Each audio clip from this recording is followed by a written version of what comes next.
On this episode of What Did Louie Buy? Well, what appears to be a 1968 Firebird in need of a little bit of attention, but I like to always ask that question, how bad is it?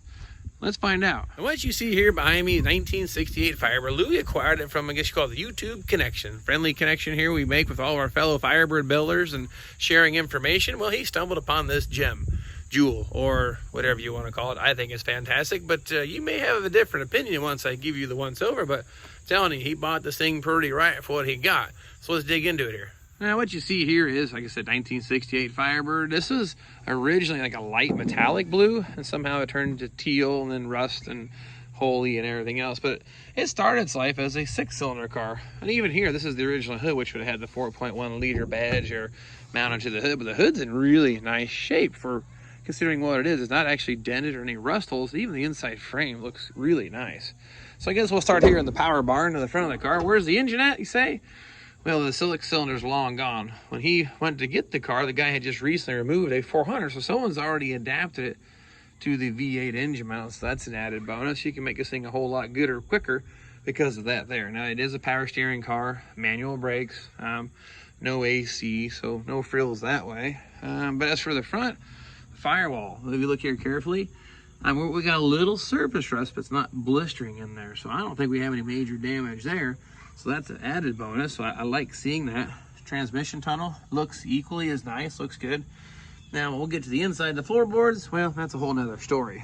Now your front sheet metal on the car, your typical spots, a little bit of rust here in the front corner, bottom corner. This fender may be salvageable, a little bit of rust here, but I don't think it's blown through. I think the cowl's okay.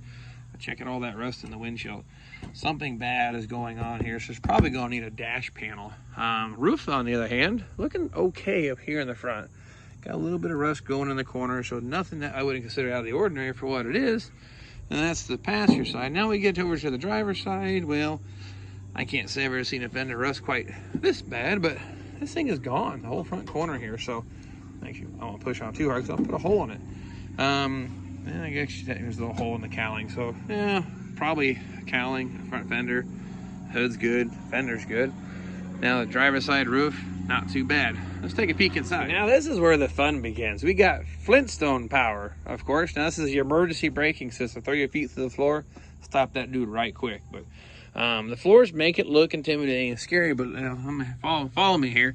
Louie's really good at doing a sheet metal repair. He's actually planning on, here's the idea or goal of this car, is doing all this sheet metal work on this thing, take care of the floors, whatever needs to be done to the body shell structure, and then maybe selling it, actually not finishing the project. So if this looks scary to you, don't worry, he's going to patch it up and then probably offload this car. So if you want to finish a nice car, well, this one has a lot of potential, but I figure I'd show you the good, the bad, and the ugly, I like to say. This is way before we get started on it, or he's going to do the work, and I just wanted to kind of show you what we got. But really, it looks bad, but this is what you do as a one-piece floor pan. You've got most of it taken care of. You do the typical patches on the toe boards. He's done them, I've done them. You've seen them on his channel and my channel, both. So it's something that really isn't out of the ordinary, out of the wheelhouse for him. Now, the really cool part, though, the important vital bits here, the fender well pulled up still tight right through here, no swelling. You get here to the trunk floor, look at this. Nothing back there at all. Looks fantastic. So the trunk floor has some issues, but I don't think you need to do the complete trunk floor. And when I poke your head underneath the car, the frame rails, they look really good too. Now, one of the negative things, though, it's going to need some creative repair is, I don't know if you can see this, but this thing is taking a solid hit right there. That whole deck is actually pushed in quite a bit. And even down here, it's got a real big dish to it. So it's going to need some straightening out back here. Now, someone's done some quarter patching on it. I would say they lap welded it through here, so these look better than they really are. So probably gonna need quarter skins on it. Now let's get now we'll get around here to the trunk side of things. Look inside here. Now here's where it looks kind of sad. Yes, the trunk floor is gone. Like I said, though, the important part's here where the shock mount is at. Yes, it's piles of rust, but the important part, the seam, is in good shape. Trunk drop-offs look okay, but maybe just the center section of the trunk floor, get this thing squared away. And of course, it's going to need a trunk deck, because this one, well, it's dead. It's gone. It's got holes rusted through it. Tail panel, it actually survived. We actually still have the gaps on each side. Check this out. That's better than some of the fancy show cars. But I like seeing those in there. I know I've probably said that 100 times now, but looking here, the rest tail panel looks decent. Now let's take a peek under the car. And this is where it kind of gets fun, but if you look carefully up here at the frame rails, all the way back to the back, now this is actually looking really good. Like I said, you do see a little surface rust, but I don't see they're splitting or swollen. Now, I've been wrong before, I know, but most of the time the frame rails show some serious signs of rot. They have to be replaced, but I think these ones might be reusable or salvageable, so that looks pretty nice. The only thing else I want to really show you is the pinch welds on this. Now, for those of you who have followed me on the journey looking at some of these cars before, sometimes how I gauge what the condition of the car is by the pinch welds. Check this out. That has the original paint still on the outside. And if we actually sight down them nice and even, look at that, all the way down. Just some bends, not swelling from rust, just some bends. So that tells me our rocker panel is decent and our inner rocker panel is probably fine. Now, we're going to have to do some patching, it looks like here on the outer, but it wouldn't need full rocker panel. So that definitely helps out a lot as for corrosion repair. And then the other side is just the same, but subframe mount even looks decent back here. I don't know how bad it's rusted through, if at all. This is just paint peeling off this. That looks really nice. So the question becomes, let's say a guy puts all the metal into this car and it has a good body shell from the firewall to the tail panel, basically to the point where it's almost ready to paint for size final fitment of your front fenders and front sheet metal. What would you pay for a car with a title? So all you have to do is basically bolt on components and finish your build and paint it. Now I make that sound easy, that's still a lot of work, but in all seriousness, if all that hard work is done, what is that worth? What would you be willing to pay? I'm kind of curious. Let me know. Hit me up in the comments. I've been out here in Pennsylvania playing cars with Louie. I happened to stumble into his backyard and I found this gem hiding under his porch. This guy's got more birds than I do. He's probably crazier about it than I am. And if you haven't seen his channel, check it out. He builds these things in his 2-car garage. So he's kind of like Vinyl Village Garage certified just the same. But got a couple more projects. This is my last day here visiting. We've been playing cars. He even worked on a Subaru a little bit. So I guess nothing's out of the question when I come to visit. So with that being said, I've got 2 more visits I have to do on the books.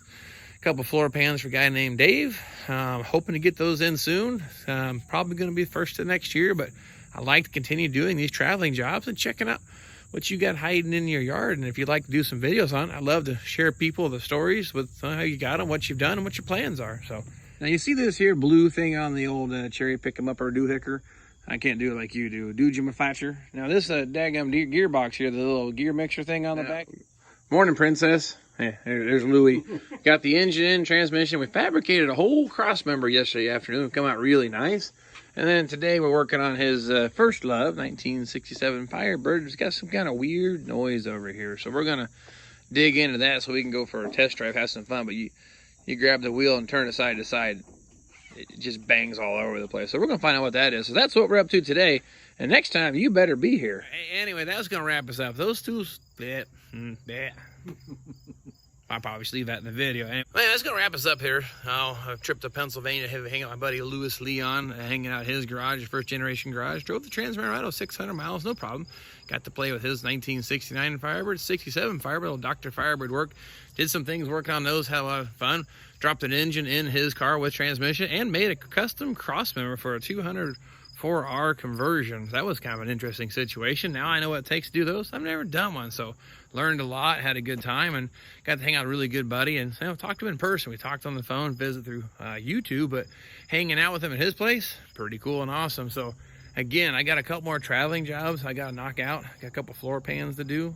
But after that, I may be freed up again and do a couple more. So if you need some help with your Firebird, maybe even drag Louie along or get Brian back out here, Mr. Minson. He went to his place, had a lot of fun in Arizona because I'm having fun traveling around, playing with cars basically. So had a great time here. I've got a long drive back to Indianapolis, so I'm gonna get some sleep and hit the road and head out west. But it's probably a bit of a 10-11 hour drive. But the cool part is I'll be driving the old Trans-American right there. So you see me driving westbound, and you see a Trans Am convertible, that's probably me. Don't forget the honking wave. But nonetheless, I gotta wrap it up. Gotta help him clean up a little bit because we made a mess of his garage.